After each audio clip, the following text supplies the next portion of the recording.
And welcome back to the Midday News. It's Wednesday, August 15. I'm Vashan Brown.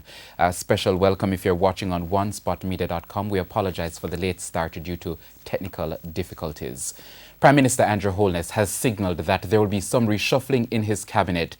This follows the resignation of Dr. Andrew Wheatley as Science and Technology Minister 2 weeks ago. He was, however, tight-lipped on who will be the new minister.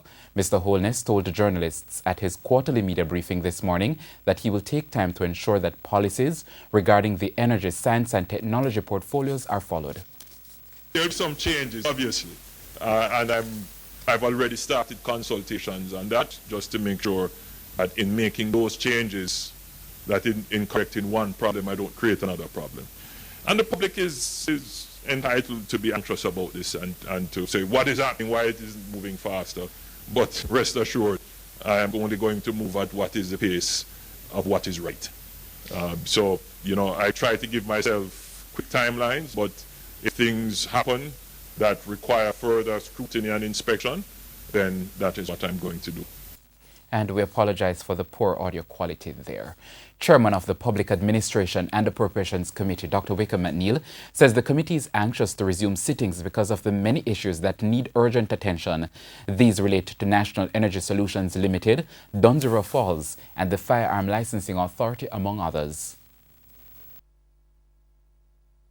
We saw them already and they said they were going to put things in place to ensure that these things wouldn't happen again. Because what our committee looks at is governance issues, is issues of transparency. And so what happens now is we need to find out what's happening with that. On the matter of the Duns River Falls in St. Ann?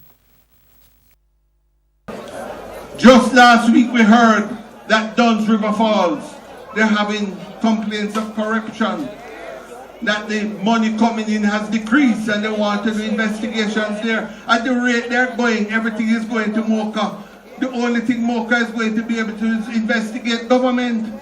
Them don't have the resources to investigate nothing else.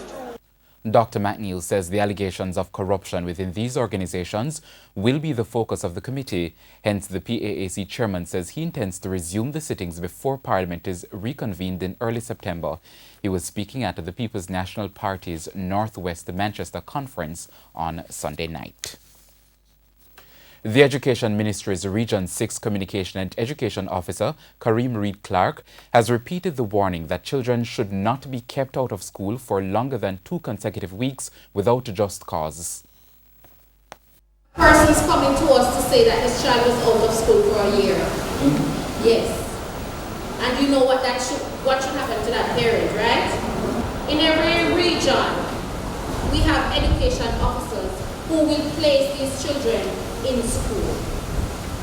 You come to the regional office and we will ensure that the child is placed. And she encouraged parents and guardians whose children have been taken off the government-assisted PATH program to get in touch with the state. The PATH program and they were taken off. We want you to go back to the office. We want you to ask them to add the child to the program again. If you're having any challenges, you can come to us. We have an excellent relationship with them.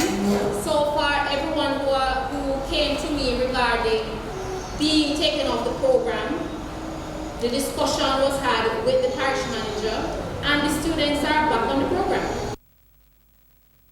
The RJR Gleaner Communications Group copped several awards at the Caribbean Broadcasting Union's CBU Awards ceremony held yesterday in Kingston. We have more from TVJ's Janella Perseus.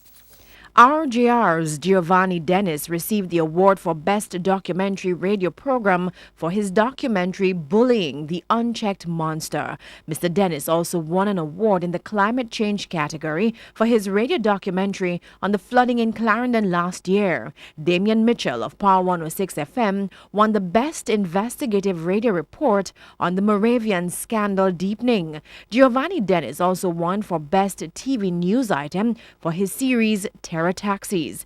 TVJ's Vashon Brown received the award for Best TV Documentary for Peace, the Story of Augustin, which looked at how the community moved from a place once traumatized by violence to a year of zero murders. The RGR Gleaner Communications Group also won the Best Investigative Award in the TV category for the cell phone bill scandal. That team included Andrea Chisholm, Milton Walker, and Archibald Gordon. Our news center revealed that then Finance Minister Audley Shaw had racked up cell phone bills of more than $8 million. The group also took home several other awards and certificates, including Herman Green's documentary on Dominica, the aftermath of Hurricane Maria, and Janella Precius's documentary Waste, which looked at garbage pollution, and the Golden Conch Shell Award for outstanding regional coverage in the print digital category for plight of the children. Meanwhile, Great Belize Productions and Cuban broadcaster ICRT both won 4 awards, and the Trinidad and Tobago's Caribbean Communications Network won 2 awards. And congratulations to all the awardees. Telecommunications company Flow has linked the series of service interruptions encountered by thousands of its customers in the corporate area since the start of the year to ongoing roadworks. A statement from Flow says there have been more than 20 outages as a result of activities undertaken by the National Works Agency contractors and the entity's failure to consistently inform its technical team at least 24 hours in advance of conducting excavation. As a result, Flow says 15,000 customers had their services affected following extensive damage to sections of its networks along the Nelson Mandela Highway, Constant Spring Road, Mannings Hill Road, Maxfield Avenue, Hagley Park Road, and 3 Miles. It says the repair cost has already exceeded $40 million. The National Works Agency, NWA, is now in the process of finalizing another round of patching along major corridors across the country. The program, which is valued at $239 million, is to be rolled out over the course of the next few weeks and is expected to last for 8 weeks. The project will target over 111 road sections in 10 parishes. The parishes of St. Catherine, St. Thomas, Kingston and St. Andrew have not been included in this budget. However, a special program targeting these parishes is being finalized. In a release sent this morning, NWA's communications manager Stephen Shaw said patching activities in the 10 parishes represent the second phase of a recurrent program aimed at the maintenance of secondary roads. The release further stated that the first phase, which targeted over 142,000 square meters of roads in the same 10 parishes, was implemented in July. Now, Mr. Shaw added that a spray patching project valued at $123 million will also be implemented in the parishes of Hanover, St. James, Trelawney, St. Elizabeth, Clarendon, and St. Mary.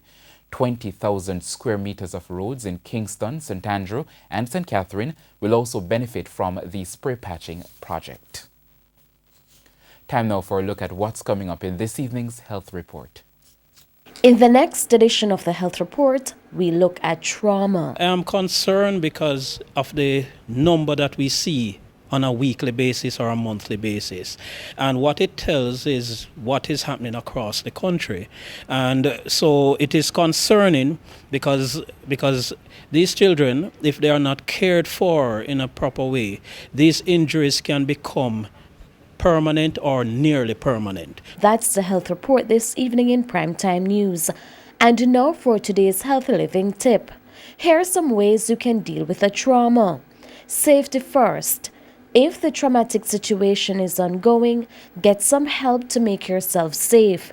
Talk with someone you trust about what happened. Know that how you're feeling is very normal for someone who has been through a traumatic event. And don't use drugs and alcohol to cope.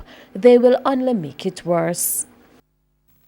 And time now for sports. With no trophy race on Wednesday's midweek card, the Open Allowance contest over 9 furlongs and the 25 yards will take center stage, with Perfect Neighbor from the barn of champion trainer Wayne DaCosta likely to start favorite. The former two-time Horse of the Year, Perfect Neighbor, has landed only 1 race from 7 starts this year, but is now cherry-ripe for this two-turn journey.